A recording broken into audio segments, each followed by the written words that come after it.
Hi friends, welcome back to my channel. నేను మీ సాయి ప్రసన్నని. ఈరోజు మన ఛానల్లో కార్తీక పురాణం 17వ అధ్యాయం గురించి తెలుసుకుందామండి.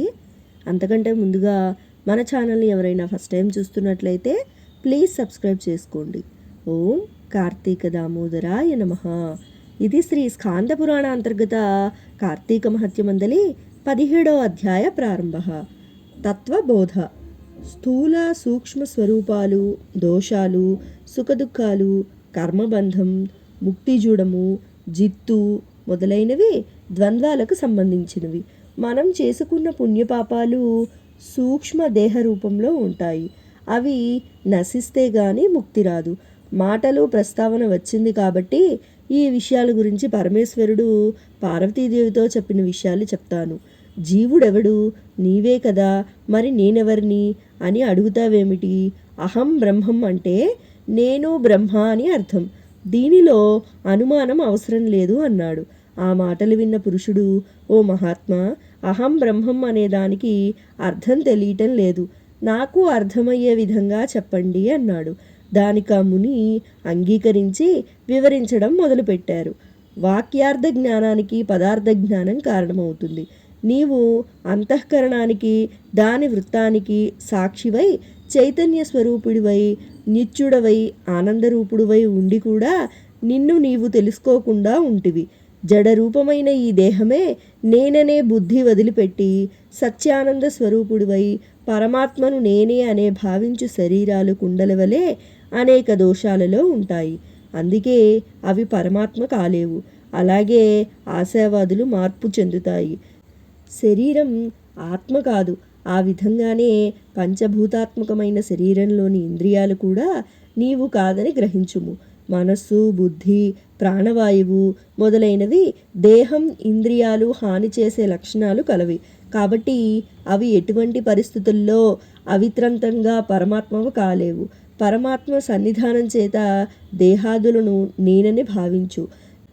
జనన మరణాదులు సర్వాన్ని సూదంటు రాయివలే గ్రహిస్తూ ఉంటాడో అతడేనని భావించు.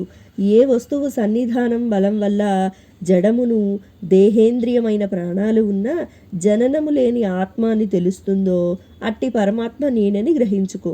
దీపం వేరు, వెలిగే అగ్ని వేరని ఏ విధంగా తోస్తుందో ఆ విధంగా దేహం వేరు, ఈ దేహంలో ప్రకాశిస్తున్న ఆత్మ వేరని గ్రహించి ఆత్మస్వరూపుడివై ఆ పరమాత్మనే ధ్యానించు.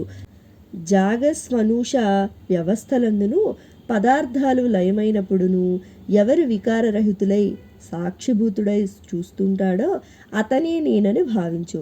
ప్రియాప్రియాలు, సుఖదుఖాలు ఎవనికి సమానాలో అంతకన్నా ఎక్కువ ఇష్టులై సర్వసాక్షి అయి ఎవడు వెలిగిస్తున్నాడో వాడేనని గ్రహించు. ఎవరు బోధరూపుడు, సాక్షి లక్షణాలున్నవాడో త్వపదార్థమైన వాడబడతాడు. ఇంద్రియాలు, దేహం, మనస్సు, ప్రాణం, అహంకారం వీటికంటే విలక్షణంగా ఉంటాడు.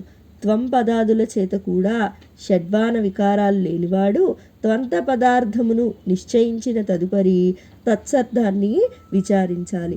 దానికంటే భిన్నం కాని రూపంతోనూ ప్రత్యక్ష శృతి చేతను సంసాదోషం, స్థూలం మొదలైన లక్షణాలు లేనిది, తనకంటే మించిన ఆనందం లేనిది, శాశ్వతమైనదియా సత్యజ్ఞాన లక్షణాలు కలదియు, అదృశ్యాత్యాది లక్షణాలు కలదియు, అజ్ఞానాంధకారం లేనిది, నిర్మలమును సర్వపరిపూర్ణమైనదియు అయిన స్వరూపం పరమాత్మ అవుతుంది.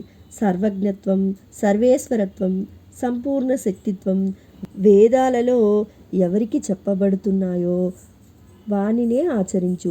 ఏ వస్తువు గూర్చిన జ్ఞానం వల్ల సర్వజ్ఞానం కలుగుతుందని వేదాలలో ప్రతిపాదించబడి ఉన్నాయో అది పరబ్రహ్మ అని గ్రహించు. ఆ పరమాత్మ కర్మఫలదాతయును, జీవులన్నిటికీ కారణుడని వేదాలు చెప్తున్నాయి. జీవాత్మ, పరమాత్మ అనే జ్ఞానం కలవాడే పరమాత్మ అవుతాడు. వాక్యంలో అతడు, ఇతడు అనే మాటలు ఏ విధంగా ఉంటాయో అదే విధంగా వాక్యార్థాలని పోర్చుకోవాలి. అదే అర్థమయ్యే వరకు శమధమాది గుణాలు కలిగి వినడం, తెలుసుకొని ప్రయత్నించడం అవసరం. గురూపదేశం వల్ల విషయం స్పష్టంగా బోధపడుతుంది. ఆత్మజ్ఞానం పొందటం కొరకు మంచి పనులు నిర్వహించాలి.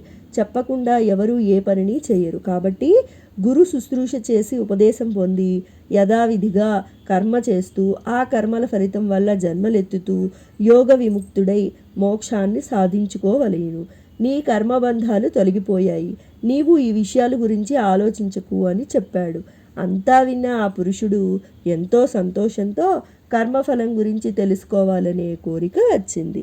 ఇది శ్రీ స్కాంద పురాణాంతర్గత కార్తీక మహత్యమందలి 17వ అధ్యాయం సంపూర్ణం. ఓం కార్తీక దామోదరాయ నమః. ఈశ్వరుని కృపాకటాక్షలు మనందరిపై ఎల్లవేళలా ఉండాలని మనస్ఫూర్తిగా కోరుకుంటున్నానండి. సర్వే జనా సుఖినో భవంతు. సర్వే సృజన సుఖినో భవంతు. ధన్యవాదాలు.